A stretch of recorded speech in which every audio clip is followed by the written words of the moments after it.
In studio, as promised, the wonderful and debonair, one of the biggest giving hearts in our community, Mr. Nick Killoran. Great North Insurance, Great North Pole, great, beautiful smile. How are you, buddy? I'm doing great. Thanks, man.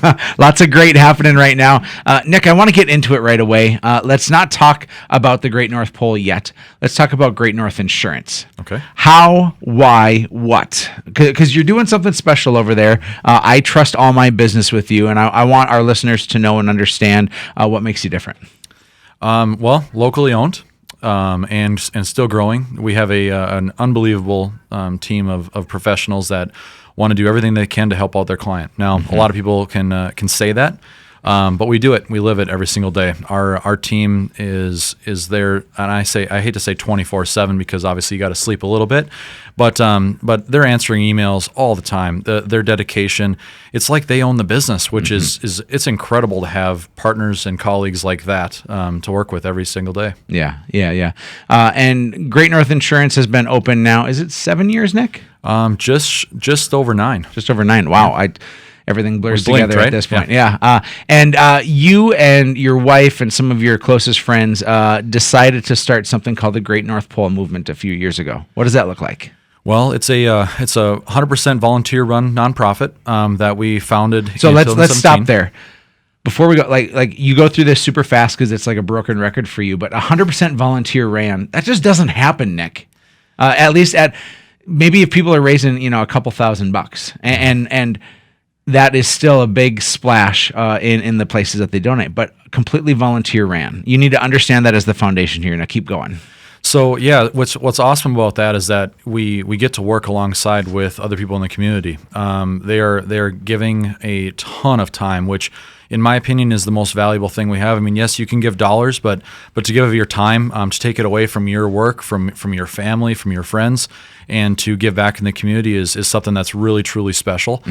I just really enjoy working with these people, and that's really kind of that's a huge value add that our nonprofit brings in, because that means that more dollars go to the goods that we purchase for local families. So you started, was it 2016? 2017. 2017. So this is your third year now. What does that look like? Because you have really two elements of the Great North Pole movement. You have your awareness piece, and then you have your donation time. What do those two elements look like?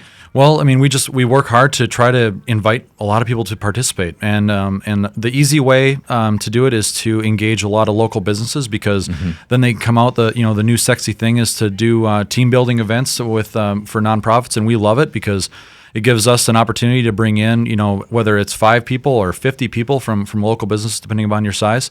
Invite them to participate, whether it's at the gala in mid-September or our week of giving here in the first week of December.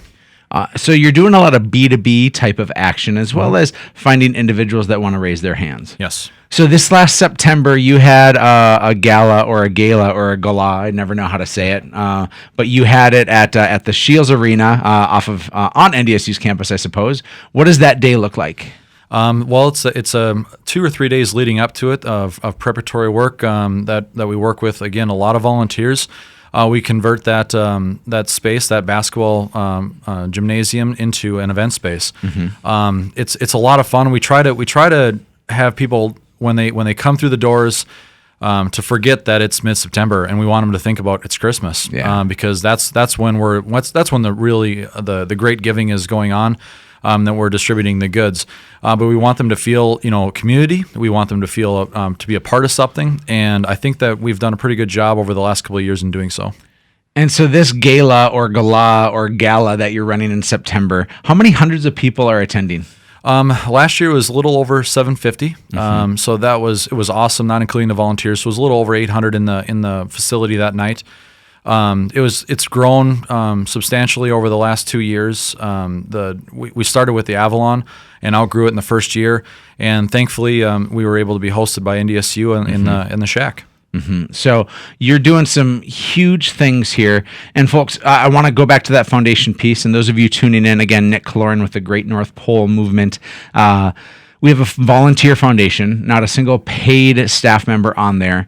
In the last 3 years, Nick, how much money have you raised? Over the first 2 years, we raised just over $1 million. Pretty awesome, huh?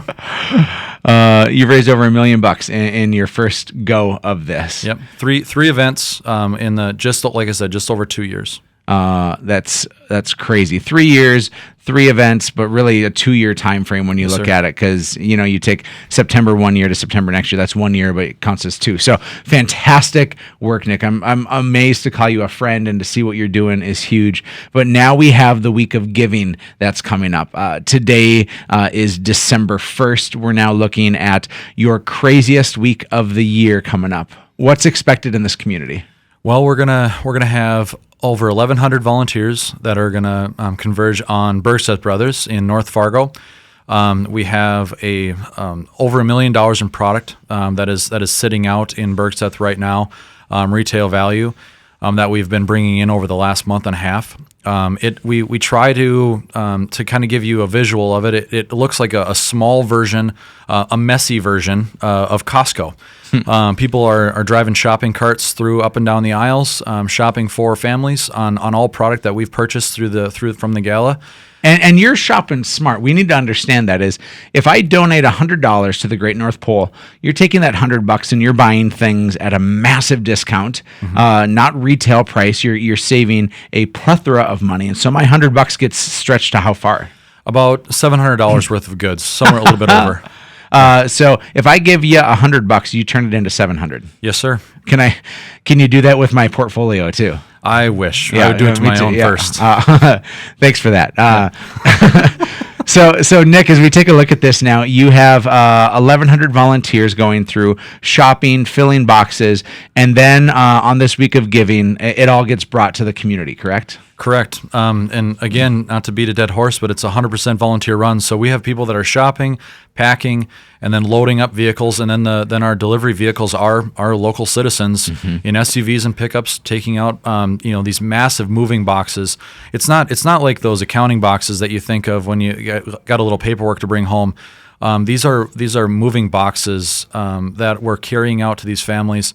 Containing 96% of the products are basic needs. It's over 100 different products, everything from toothpaste to laundry detergent to blankets, to clothing, food, everything that we want our families to have. And the critical piece there is that we don't want to pretend like we know what these families are going through in their individual households. But what we do know is that they need these basic needs products. So if we can bring these products out, it helps to offset some of their costs over a very expensive month in December. And then they can go out and use that to buy gas, to pay the heat bill, to pay rent, to maybe buy a gift for their child that they've been asking for the last 3 years. Nick, last year, and we're almost out of time, so we're going to have to speed it up here. Last year, my wife and I brought some of the deliveries to people. And one of the addresses, we're like, gosh, this seems like a strange address. And when we pulled up, we were at a hotel. And there was a family of 7 living in one hotel room.